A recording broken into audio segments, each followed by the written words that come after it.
All right, hi guys. So it's been a while since I've done a video with FundedNext.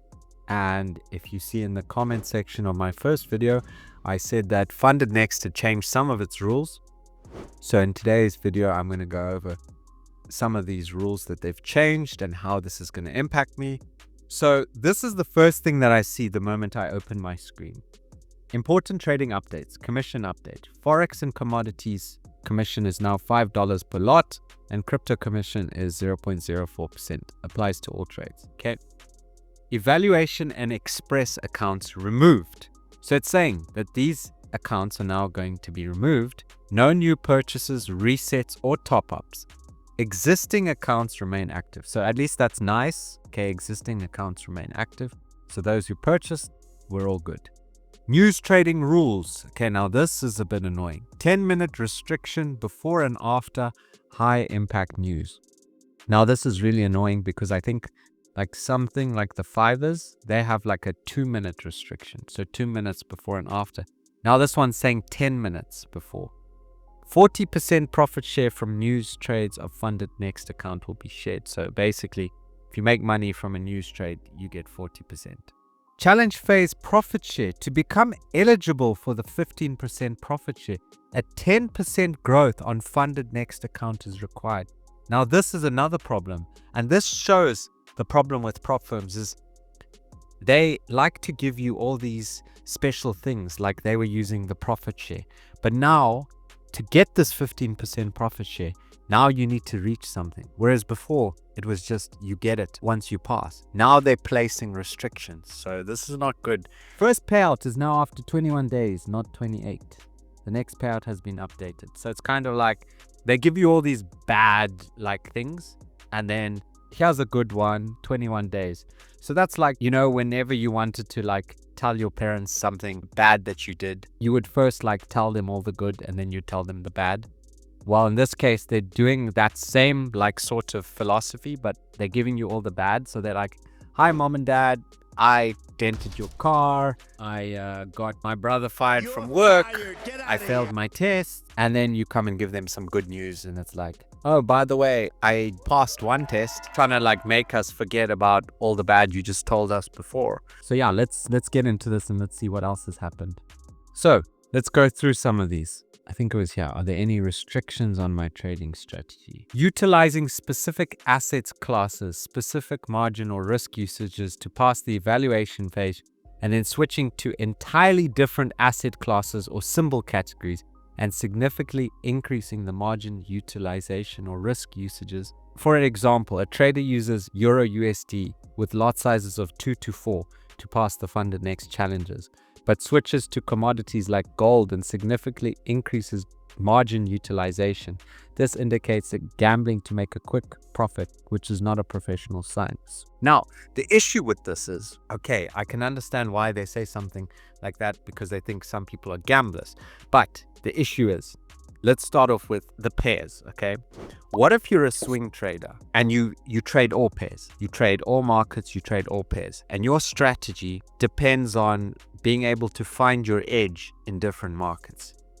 In that situation now, in your challenge phase, maybe you only traded Euro USD, maybe you traded gold, maybe you traded GBP USD. So they've registered that your 3 pairs are Euro USD, GBP USD, and gold.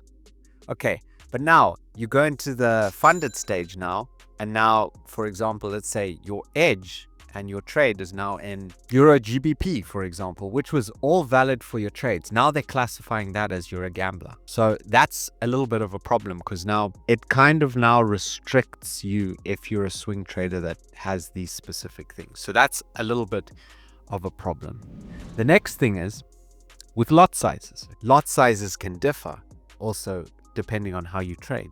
So there could be situations where maybe your lot size in the challenge phase was maybe, let's say, 2 lots or 4 lots because of your stop loss size. Okay, you could be using the same risk 1%, but your lot size is going to be different. For example, if you have a 5 pip stop loss and you're risking 1%, you're going to have a higher lot size than if you are risking 1% with a 10 pip stop loss. Now, this is the problem with this way of thinking is, yes, they're trying to act like, okay, we're trying to stop gamblers, but also there's a lot of traders whose lot sizes differ and they're not trying to gamble and they're not changing their strategy. They could be using the same percentage risk as 1% risk.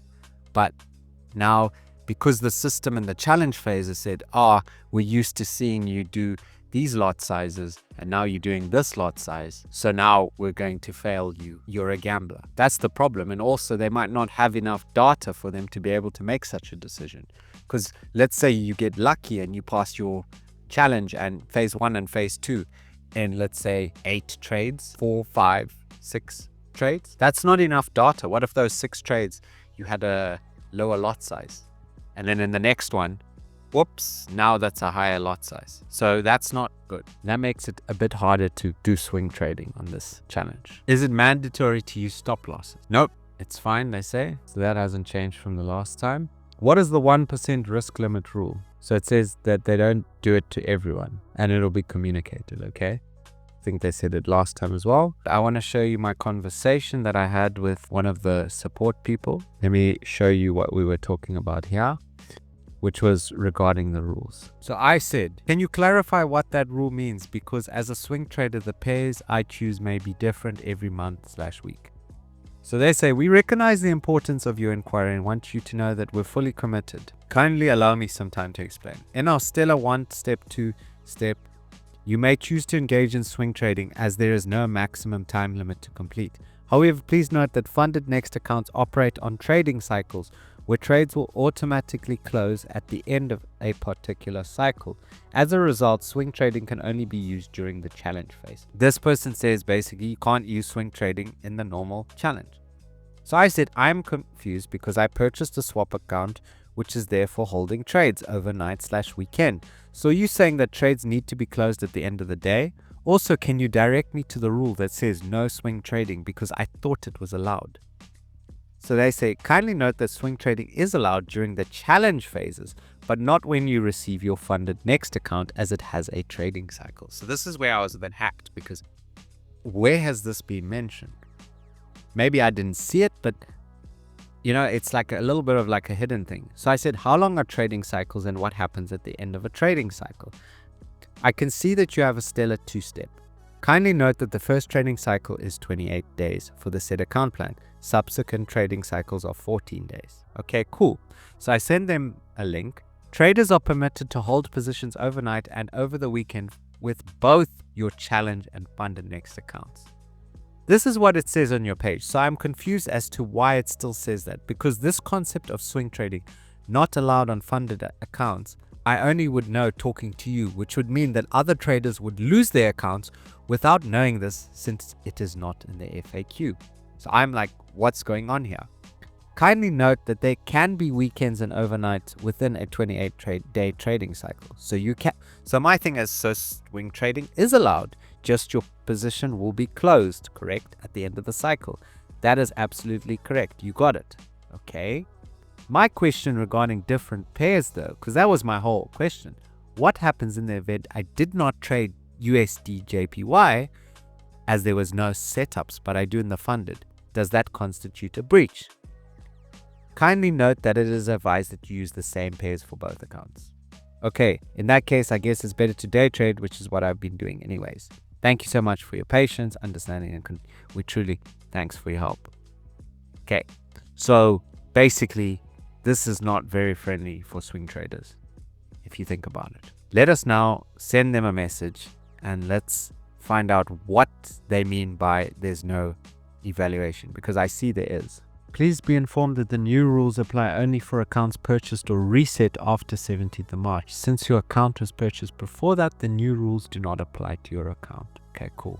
Secondly, please be informed that the Stellar models have not been removed. Only the Express and Evaluation models. Basically, the Stellar is still there, which is the one we purchased. However, my issue, which has been resolved obviously, and now we've got the proof of that, is that there's no news rule restriction if you've purchased an account before that date. So when I bought it, there was no news rule restriction, which is why, one of the reasons why I bought it, if I recall.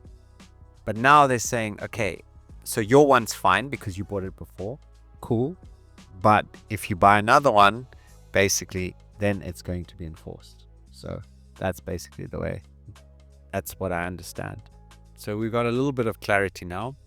So just to quickly give you a little summary, basically the evaluation account has been taken off. Okay.